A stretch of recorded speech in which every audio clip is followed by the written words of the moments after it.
आपण पाहत आहात इंडिया न्यूज R7. राष्ट्रीय महामार्गावर धावत्या कारचं थरार. यवतमाळ जिल्ह्यातील पाटणबोरी जवळ मृत्यू जणू दबा मारून बसला होता. शनिवार रात्री 8 वाजताच्या सुमारास राष्ट्रीय महामार्ग क्रमांक 44 वर एका इंडिगो कारचा अक्षरशः कोळसा झाला. पांढरकवडा येथील रहिवासी कैलास कमल कवचे हे आपल्या MH27H8629 क्रमांकाच्या कारने प्रवास करत असताना अचानक हा अग्नितांडव सुरू झाला. कारेगाव बंडल येथून पांढरकवडा येथे परतत असताना कैलास कवचे यांचा अचानक गाडीत जळाल्याचा वास आला. काहीतरी अघटित घडणार याची जाणीव होताच त्यांनी क्षणाचाही विलंब न लावता गाडी रस्त्याच्या कडेला उभी केली. त्यांनी खाली उतरून पाहणी केली असता गाडीच्या मागील बाजूस धुराची लोट निघत होती. बघता बघता आगीने भीषण रूप धारण केले आणि संपूर्ण कार आगीच्या गोळ्यात रूपांतरित झाली.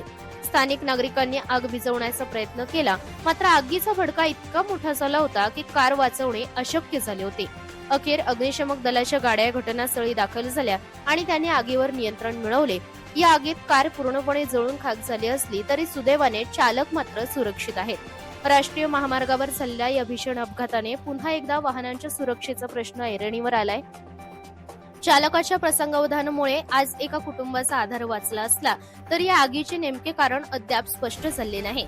मात्र भर रस्त्यात झालेल्या या जळीत कांडामुळे प्रवाशांमध्ये भीतीचे वातावरण निर्माण झाले आहे.